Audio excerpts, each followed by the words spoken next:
Welcome back. I'm Jeff Byers, Annie 150, and this is Module 2, and we are now painting and texturing our SciFi crate. So this is going to be awesome.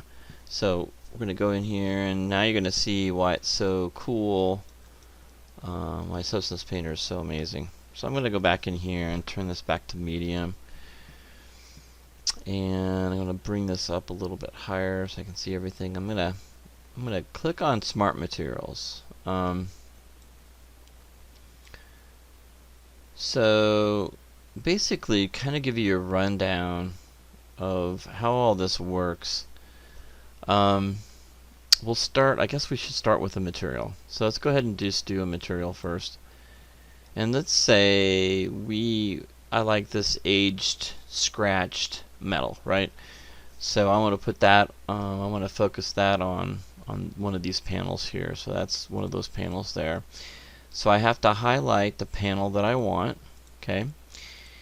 All right, and then we're gonna go to layers, okay? So we're gonna start with layers. Okay, so let's put those two together like that. Okay, so for you, that's kind of how I would work right now. And let's get a little closer so you guys can see what's going on here. Okay. And so in layer 1, we can go ahead and I can drag and drop this aged scratched metal right on top of it. I'm going to do that one there. So there we go. So you can see that's pretty cool, isn't it? And what's neat about this is that once you get that part of it done, let me squeeze this a little bit closer together like that. There we go. Alright. And then we'll squeeze this one a little bit closer together too. There we go. So it's not taking, oh, I hate it when it does that. Alright, so let's get that back where we had it. Okay. And now we're going to go to the properties. Oh, that's that texture set. Let's go to properties. There we go. Properties and fill. So the material. Okay, so let's kind of take a look. So this is how you can change the way it looks. Okay. So properties. And so we've got our scale here. And we can scale that smaller. You can see that it's like, if you get it down far enough, you can see there's kind of an underlying cavity area that's being pushed and pulled.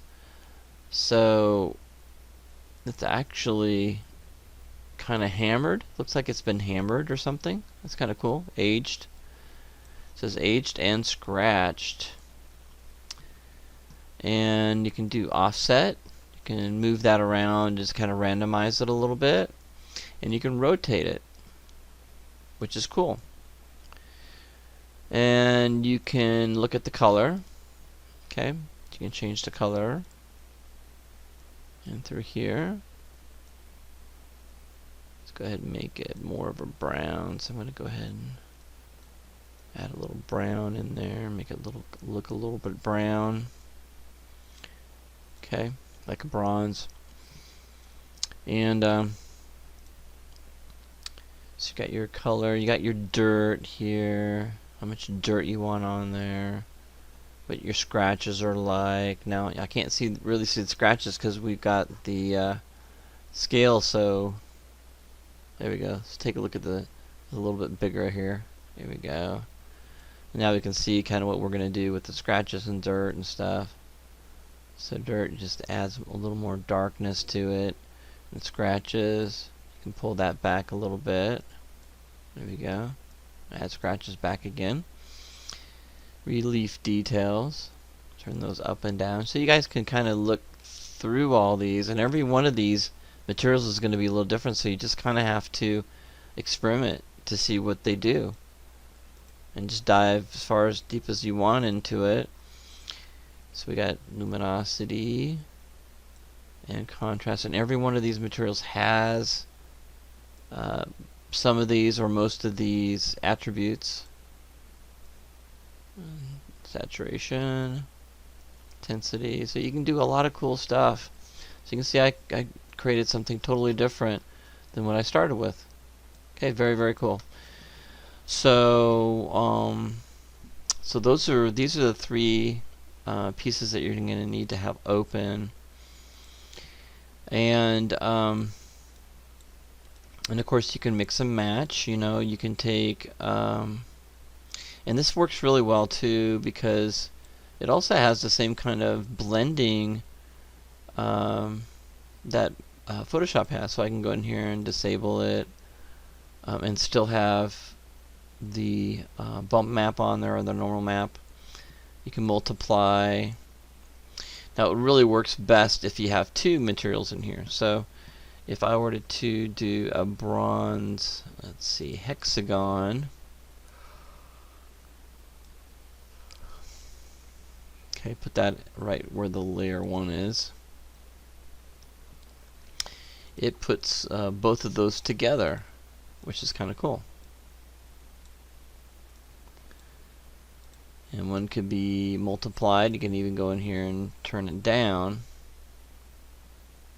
So you can do all kinds of really, really cool stuff.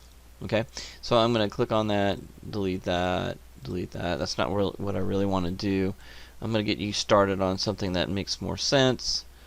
And we're going to do smart material. So click on the smart material.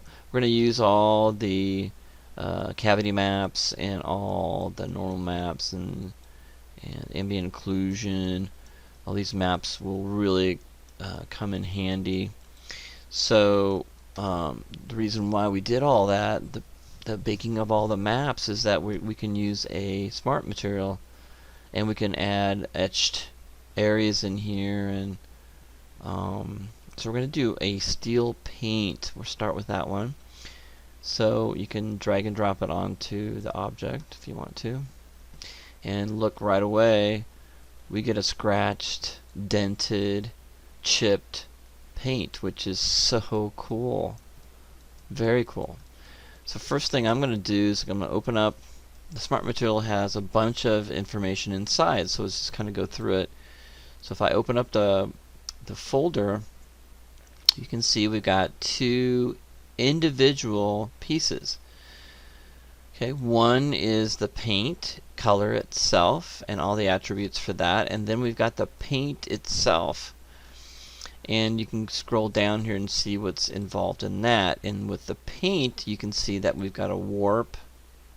Okay, we've got a warp filter. It's called filters, and a mask filter. Okay, and these two things work together with the cavity map. They call it the curvature map too as well. So those work together. So those are two separate things. Okay, so you can see that we've got the color, right? We've got two things going on here. So the color has a fill. Okay, and if I click on that, you can see that we can go deeper into that fill. So if I move and change this color, which I don't want to be red, I want it to be more of a olive green, kind of a military. I'm going to turn this into kind of a military green. Let's get that a little bit lower. Okay. Okay, that's pretty good. I'd have to look and see. But that's not too bad. It's a little bit dark. Okay. So you can see that we've got some really cool edge wear on there. Okay. Alright, so and then when you click on the paint, you can see that we have a roughness, a height information. I'm not worried about that, but the roughness is really interesting because if I go up, it flattens that out. Roughness kind of adds shininess and gives you a higher specular, and that would be good if it was wet paint, or if it was just fresh paint. It's going to be very reflective. But what about oxidation? when we get something old and it's got worn and you've got wear and tear on it, well, that's not going to be, it's not going to reflect new paint. It's going to reflect oxidized paint. So we can go a little bit higher. I don't mind having a little bit of highlights in there, and we can go probably in the middle if you wanted to, but we want this to look like it's been oxidized. Okay, that's really important. And metallic, whether something looks more metallic or not. Okay, it works really well with having the roughness way down. You can see that metallic really makes a huge difference. That definitely looks more metallic, doesn't it? Yep.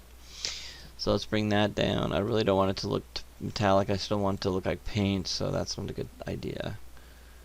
So we'll bring it about like that. Okay, so you guys getting the idea now. It's kind of fun. So the fill areas of the paint, there's really not much going on here with these two things. Now this little filter here, we got a base color, that's actually helping. You ever notice somebody when you go into Photoshop and you put a straight flat color on it, it looks flat. It doesn't look realistic. The idea about painting is that you're painting something and you paint over top of that, what you just painted. After it dries, you see brush strokes and you see darker and lighter areas. It's very subtle. It doesn't blend perfectly. Well, that's what this is about. This adds that type of disorder, right? So if I click on here, you can see the changes I'm making, see? When I'm moving that. And it's just enough, it's hard to see, it's just not enough for you to know, wow, that looks realistic. That paint does look realistic. It's because of this, okay? That filter they put on there, which is really cool, on top of the color. Awesome. If we go to this one here, same kind of thing. I think they've got what's called a Dirt 3, substance material Dirt 3, and they have a scale to that. So if I choose to move that, you can see I'm scaling that around. Okay. So I'm going to make that a little bit bigger. Okay, that looks good. If I go back to the other fill, I can do the scale to as well. You can see I can make it smaller or bigger. Okay. All right. I like it. I like it not looking perfect, and that's what real life is like. Okay. So with that done, now we're going to move on. So let's go ahead and move on to the next one. The metal details. So I'm just going to click on that one and that one. This one opens up. We've got a blur and a dirt. Okay. Alright, so if we look at the blur, we have a blur intensity here, and we have a dirt intensity. Okay. So when I look at, let's see, offset scale, blur, I'm not seeing a whole lot going on there. Let's not mess with that too much. Let's go to the base material.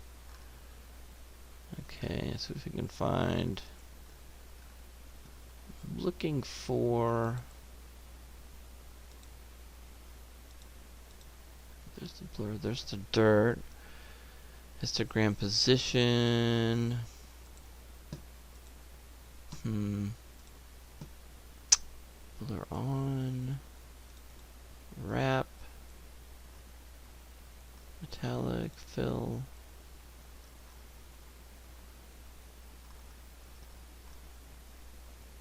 and I think we have it here. Paint. There's the mask. There it is. That's what I'm looking for. So under paint, we've got the curvature map, not under warp, but under the mask. So make sure you click on the paint and then the mask. And this allows us to control the curvature. This is where we can kind of change the way the edge wear is. So we've got global blur, which is pretty horrible if you don't do this right. So I'm going to bring it down, maybe not all the way down. Just bring it up just a little bit. There we go. Yeah, you don't need much. Actually, I'm just going to leave it at 0. I'm going to balance this out with the global balance. There we go. So I can add more if I want to. Okay. I don't want to add too much more. I think there's enough there. And if I zoom out a little bit, you can kind of get an idea that if you turn down the contrast, that'll help give it more, like it's scuffed, but it's not gone all the way through to the back, to the metal. So I can bring this down, and then your contrast, you can add a little more paint, and we'll kind of scuff that up a little bit. There we go. Then we got our texture here. We can change that as well. And some of this you just got to play with, right? And your texture 2, there we go. Gonna add a little bit more there. Ambient occlusion, not much going on there. And the curvature, there we go. And this is where it's pulling it back. Okay, like that. And you can basically show that's kind of worn here and there. And that might be more realistic, but I don't think it's as dynamic as having a little bit more rubbed out. It's up to you, of course.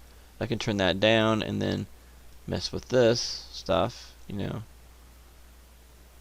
There we go. See if I can get a pretty decent looking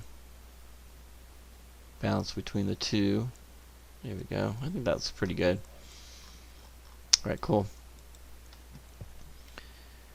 And world space normal, you know. If you wanted to flatten that out a little bit. And that looks like most of the paint is actually worn off. So I don't mind doing a little bit of that. Just a little bit. That looks kind of cool. And position gradient. Again, same kind of thing. This is where it's pulling a little bit. And that can really, you know, that can be faded out pretty good. That's pretty cool. Let's bring that back a little bit. Again, I like to see some of the color. There we go. And then thickness, you know. So there's a lot of control you guys can have here for your objects, whatever you end up wanting to do, what you think looks best. Alright, so let's move those over to the side.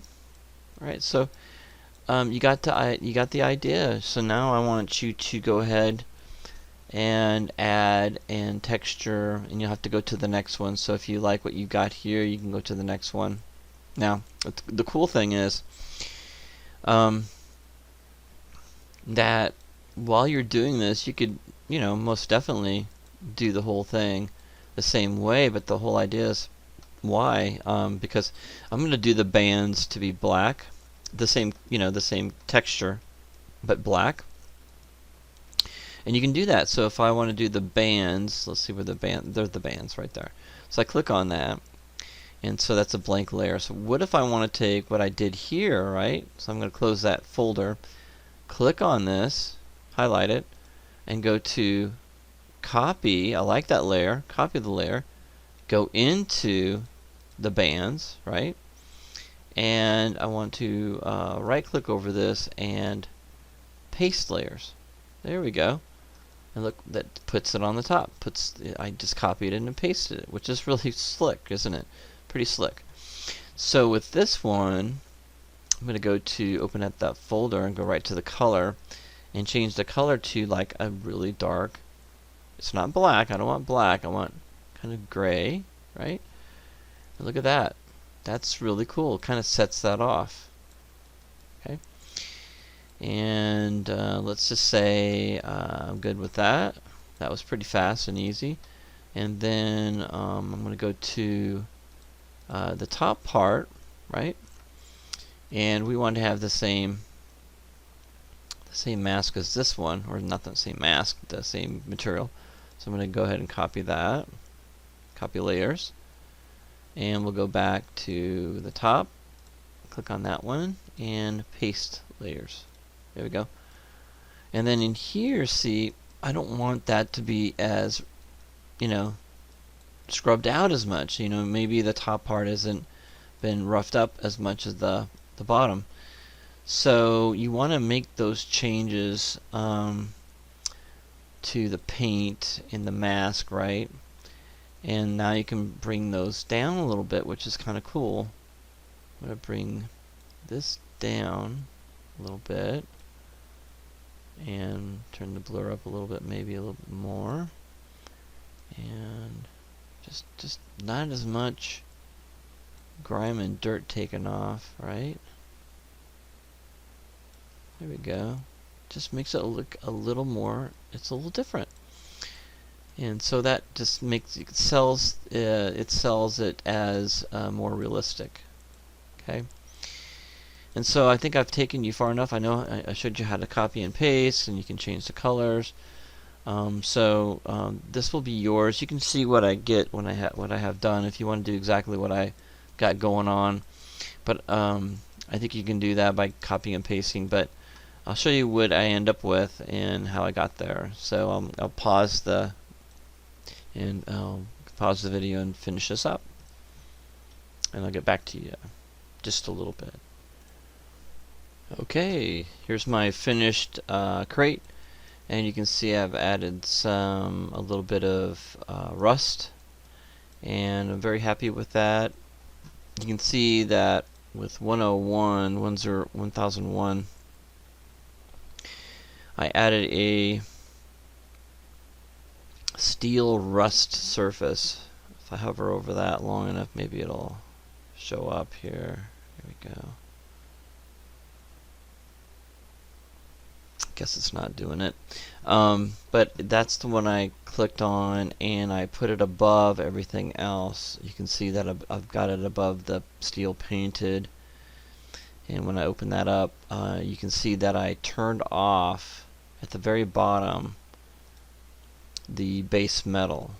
Okay, so it went right through. I ended up, looks like I did what did I end up doing on that one?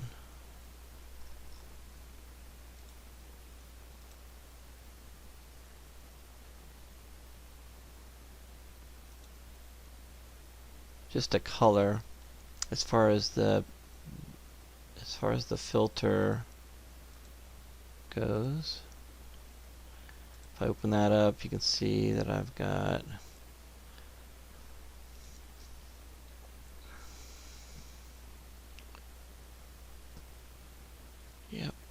okay, so the sharpen, I really didn't do much with that. I did a lot with this pass through. You just have to play around with it, but the key is to get rid of turn the base metal off, and you guys can go in here and you can change the amount of your rust with your global balance, right? You can have a lot of rust or just a little bit. I just wanted to do just a little bit with the rust. And you can mess with the gradient on this. Okay. Mask position and the contrast. Blur intensity. Anyway, I want you guys to have fun with that. I think we're all completely finished. We're going to go ahead and send that out. And so we are finished. Okay. I'm going to do one last thing. I'm going to go to my settings here, my panorama, and I'm going to change that to my lighting here. Kind of take a look at the lighting, the neutral lighting, and that looks great. Very happy with that. Very cool. Very cool. I wish the rust was a little darker, like I have here. I might have to mess around with that a little bit more, but very happy with that. So far, so good. Alright, so how do we send that out? All our texture maps? Well, we can go to File, Export Textures. Okay, here's all our maps. They're all 2048. And this is the base color, roughness, metallic, normal, height, and emissive. We won't be using the height or the emissive, but we'll just keep them there. PBR metal rough. Dilation infinite. Dilation diffusion. No padding pass through.